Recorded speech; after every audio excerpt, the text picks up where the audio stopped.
Assalamualaikum warahmatullahi wabarakatuh. Kembali lagi di kelas Bahasa Indonesia bersama Bu Adis.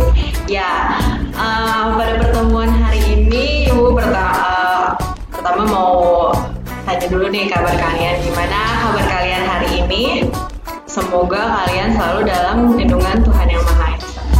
Ya, untuk pembahasan kali ini Bu Adis mau ini dulu nih. Menyinggung materi pada pertemuan sebelumnya gitu ya.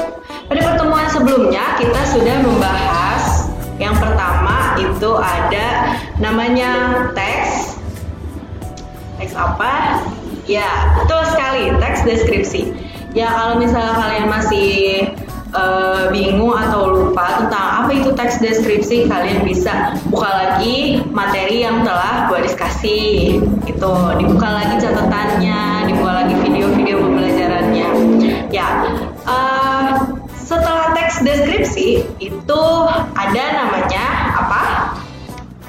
Ada yang bisa jawab? Ya, yang kedua adalah teks cerita fantasi. Jadi si cerita fantasi itu kalian pernah Ibu suruh ya, kemarin Ibu suruh membuat teks cerita fantasi dan Ibu sudah membaca semua cerita kalian yang kalian sudah kirim ke Ibu, dan Ibu apresiasi sekali semuanya, terima kasih banyak. Ya, untuk pertemuan kali ini kita masuk ke bab baru, yaitu tentang teks prosedur. Ya, sebelum masuk ke teks prosedur, tuh jangan lupa di like dulu, komen dulu, dan kalau yang belum subscribe, silahkan subscribe video Ibu biar channel ini terus berkembang gitu. Ya, teks prosedur, kalau misalnya si teks prosedur itu sering ya kita gunakan gitu dalam kehidupan sehari-hari. Contohnya kalau misalnya kalian pernah membeli kayak misalnya Tamiya, ada nggak sih zaman sekarang tuh Tamiya, tapi zaman Ibu dulu tuh ada Tamiya namanya. Jadi di belakangnya itu ada cara merakit si mainannya itu gitu ya. Itu contoh dari teks prosedur dalam kehidupan sehari-hari. Lalu ada juga mungkin Ibu kalian pernah punya atau pernah membuat buku resep masakan. Nah, itu adalah contoh dari teks prosedur gitu ya. Selanjutnya, kan sekarang lagi masa pandemi ya, yang membuat kita semuanya belajar lewat daring seperti ini. Nah, di masa pandemi kita harus menjaga kebersihan, khususnya adalah kebersihan tangan gitu ya. Makanya ada langkah-langkah cara mencuci tangan dengan tepat. Itu kan ada langkah-langkahnya. Selanjutnya, zaman sekarang nih ada yang namanya baju-baju yang seperti kelunturan gitu. Kalian kalau misalnya tahu, pasti sering lihat ya di online shop atau bahkan kalian punya gitu. Itu tutorial membuat tie-dye. Jadi kalian bisa buat sendiri di rumah dengan bantuan si teks prosedur itu sendiri. Ya, jadi kita simpulkan ya, si teks prosedur adalah teks yang bertujuan agar seseorang dapat melakukan atau membuat suatu pekerjaan secara tepat.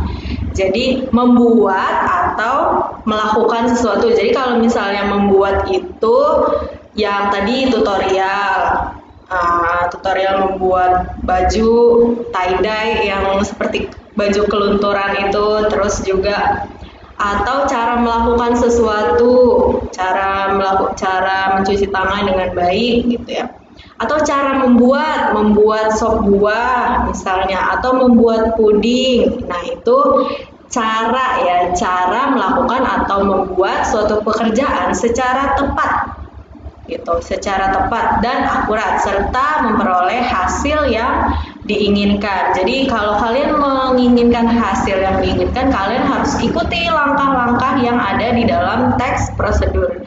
Jadi gitu.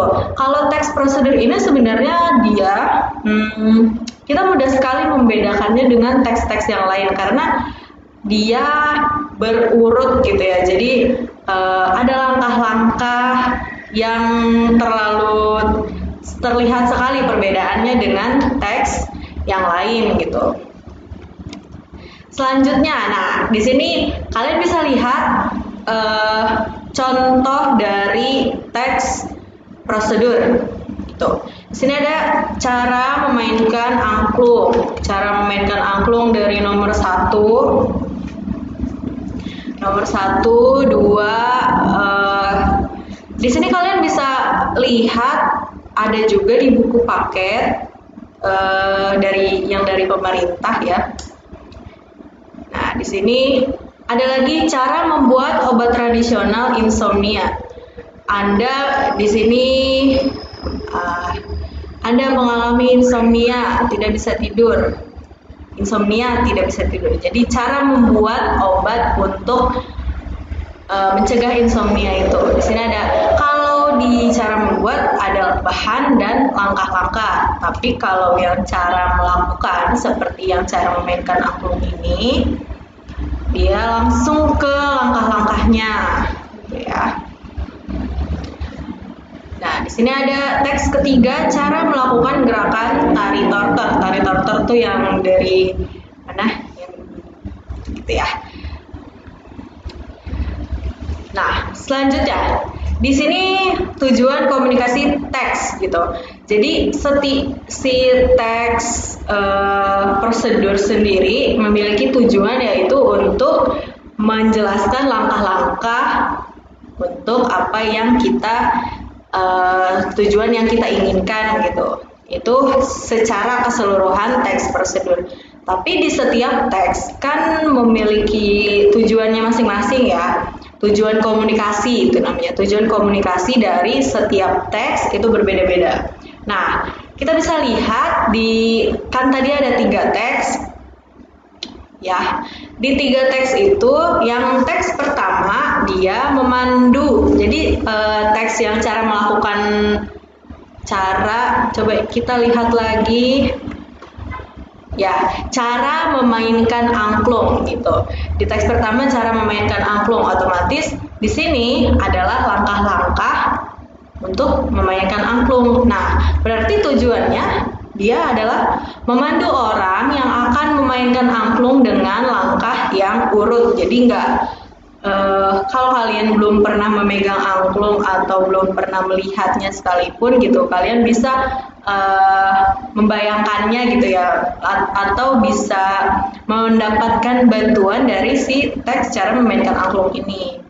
Nah, itu untuk teks yang pertama. Teks kedua dan ketiga itu yang kedua tadi cara membuat minuman atau cara membuat racikan untuk ya obat insomnia gitu ya. Lalu yang ketiga di sini kita lihat lagi cara melakukan gerakan tari tortor gitu. Jadi untuk teks kedua dan ketiga ibu kan sudah contohkan di teks yang pertama.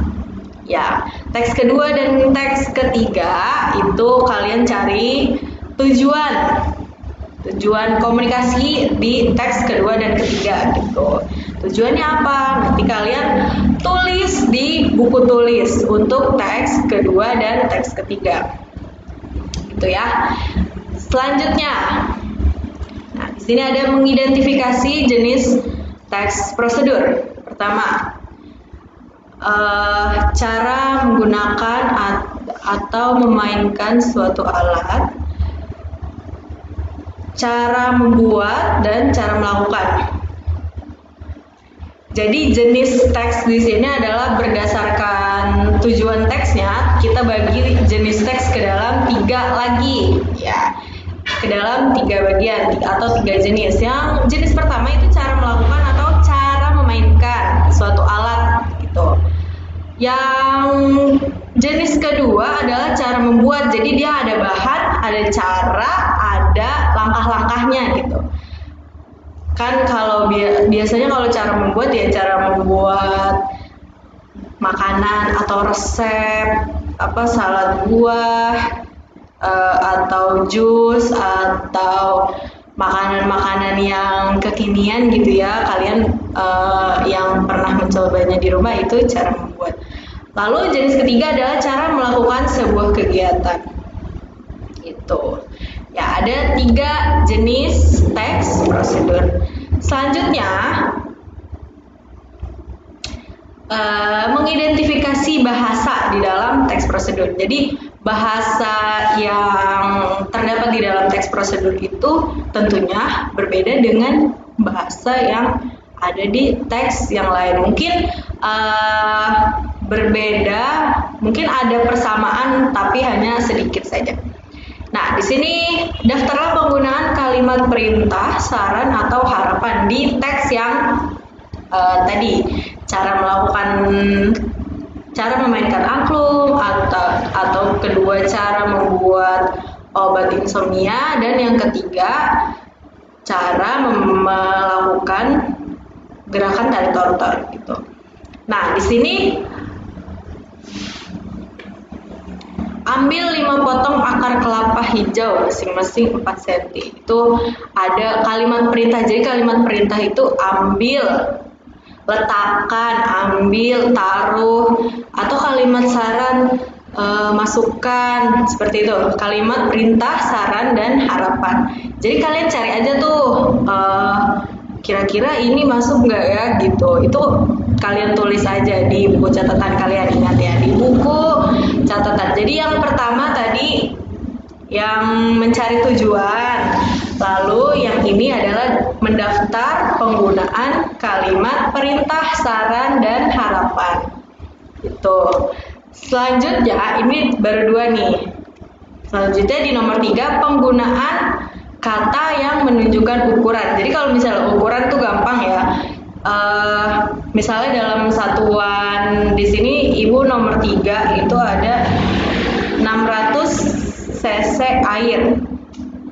600 cc air.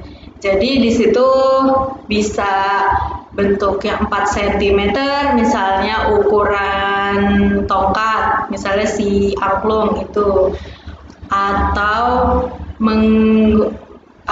gerakan tari tortor menggunakan kain, misalnya kain yang berukuran 1 meter untuk dililitkan di pinggang.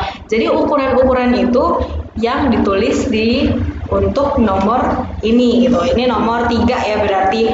Jadi yang pertama tujuan, yang kedua mendaftar bahasa yang bahasa perintah, saran, atau harapan, dan yang ketiga adalah daftar penggunaan kata menunjukkan ukuran. Ya, jadi 3 itu nomor 3. Lalu